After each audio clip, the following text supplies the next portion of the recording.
Hello साथियों, A2 study point में आपका हार्दिक स्वागत एवं अभिनंदन है। मैं विनय साहू वर्णमाला की दूसरी क्लास लेकर उपस्थित हुआ हूँ। अतः आज आप सभी को हम स्वर का जो बचा हुआ पार्ट था उसको कंप्लीट करेंगे। उसके बाद हम व्यंजन पढ़ाएंगे, है ना। तो स्वर कल हमने पढ़ाया था, आपको स्वरों में बताया था। आज हम पढ़ाएंगे स्वर का विभाजन उच्चारण के आधार पर कितने प्रकार से होता है। तो जो स्वरों का जो विभाजन होता है उच्चारण के आधार पर होता है, ये 3 प्रकार से होते हैं। एक अग्र स्वर, मध्य स्वर और पश्च स्वर।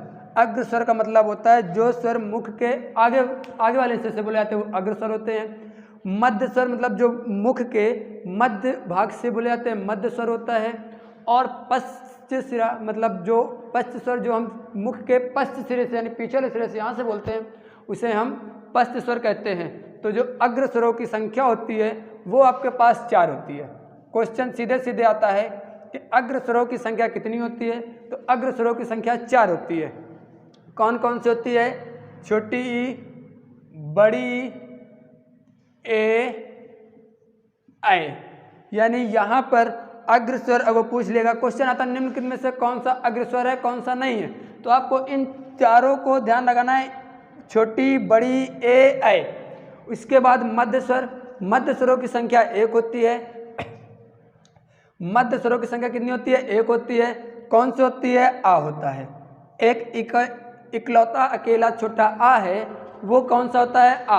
आ जो है मध्य स्वर है, अतः इसकी ये मध्य स्वर है और ये अकेला होता है।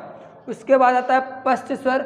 पश्च स्वर में कौन कौन सा आएगा? बड़ा आ आएगा, छोटा ऊ आएगा, बड़ा ऊ आएगा। 3 हुए, बड़ा, छोटा ऊ, बड़ा ऊ। उसके बाद आएगा ओ, फिर औ, फिर ये वाला आता है ना। यानी पश्च स्वरों की संख्या देखी जाए तो कितनी होगी? 3 3 6। इसकी संख्या कितनी होती है? 6। यानी वर्णमाला में जो वर्णमाला में जो स्वरों का जो विभाजन होता है वो 2 प्रकार से होता है। एक तो उनके आधार पर, है ना, संयुक्त, दीर्घ, कल मैंने इनके प्रकार आपके बताए थे, है ना। फिर उसके बाद इनका जो उच्चारण के आधार पर होता है वो कैसे होता है? अग्र, मध्य और पश्च। अग्र का मतलब होता है छोटी, यानी जो मतलब आगे सिरे से बोले जाते हैं, मुख के आगे भाग से बोले जाते हैं, इनकी संख्या 4 होती है। मध्य स्वरों की संख्या 1 होती है और पश्च स्वरों की संख्या 6 होती है। तो इसके आगे वर्णमाला में हम थोड़ा सा फास्ट रिविजन करते हैं, यानी फास्ट तरीके से रिविजन करते हैं। पहले तो कल मैंने पढ़ा था वर्णमाला, तेजी के साथ देखना। वर्णमाला में जो अक्षरों की संख्या होती है टोटल कितनी होती है? 52 होती है। वर्णमाला आपके पास कितने प्रकार के होते हैं? 2 प्रकार के होते हैं। एक तो होता है स्वर और दूसरा क्या होता है? व्यंजन। क्या होता है? स्वर और दूसरा क्या होता है? व्यंजन। स्वर आपके पास कितने प्रकार के होते हैं? तो यहाँ पे स्वरों का जो प्रथम बार जो विभाजन यानी पहल, यहाँ पे होता है हास्य स्वर। दूसरा होता है दीर्घ स्वर, दूसरा होता है आपके पास दीर्घ स्वर। और फिर होता है यहाँ पे प्लुप्त स्वर। प्लुप्त स्वर हास्य स्वरों में कौन सा आता है? छोटा आ आता है, छोटी ई आती है और छोटा ऊ आता है। छोटा आ, छोटी ई, छोटा ऊ। अर्थात हास्य स्वरों की संख्या मैंने कितनी बताई थी? 3 बताई थी। दीर्घ स्वर में 2 प्रकार के होते हैं। एक तो होता है दीर्घ स्वर और यहाँ पे होता है संयुक्त स्वर। कौन सा होता है? संयुक्त स्वर होता है।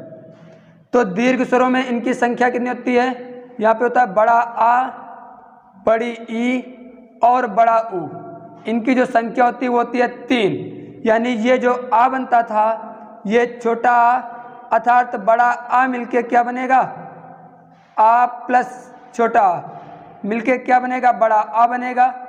यानी मैंने बताया था चाहे आ के बाद आए जैसा भी आएगा, है ना। 3 बताई थी। कौन सी बताई थी मैंने? बड़ा आ बताया था, छोटी ई बताई, बड़ी ई बताई थी और बड़ा ऊ बताया था मैंने। तो ये आ प्लस आ मिलकर क्या बनेगा? बड़ा आ बनेगा। ई प्लस बड़ी ई मिलकर क्या बनेगा? ई प्लस ई मिलकर बड़ी ई बन जाएगा। और ऊ प्लस छोटा ऊ मिलकर क्या बनेगा? ऊ प्लस छोटा, यानी ऊ छोटा ऊ मिलकर क्या बनेगा? बड़ा ऊ बनेगा। संयुक्त स्वर में क्या मिलकर बनेगा? यानी यहाँ पर आपका आएगा ओ, आपका आएगा ए, आए, ओ, औ। यानी इसकी संख्या देखी जाए तो 3 बताई, इसकी संख्या देखी जाए तो 4 बताया मैंने, है ना। फिर इसके बाद मैंने आपको बताया स्वरों का जो विभाजन बताया मैंने उच्चारण के आधार पर बताया। उच्चारण के आधार पर मैंने अभी क्या क्या बताया, एक तो मैंने बताया, पहला बताया अग्र, दूसरा बताया मध्य, तीसरा बताया पश्च। अग्र, मध्य और पश्च। अग्र में यानी वे अक्षर जो मुख्य अग्र सिरे से बोले जाते हैं, यानी ई, बड़ी, ए, ऐ। इसके बाद मध्य में बताया था आ, इसके बाद मैंने बताया था बड़ा ऊ, बड़ा ऊ, ओ, औ। और ये मैंने आपको बताया पश्च स्वर, ये मैंने बताया मध्य स्वर और ये बताया अग्र स्वर।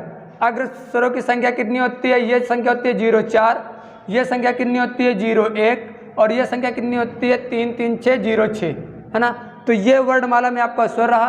अगर जो आपको अच्छा लगा हो तो आप इसको लाइक कर दें, शेयर कर दें, आपकी मर्जी है ना। लेकिन A2 स्टडी पॉइंट में आप लोग बने रहें। आपको लाइव क्लास जल्दी शीघ्र 1 तारीख से प्रारंभ की जाएंगी, जैसा कि मैंने कल के वीडियो में बताया था। ठीक, तो आप लोग आए और अपना समय दिया, इसके लिए बहुत धन्यवाद।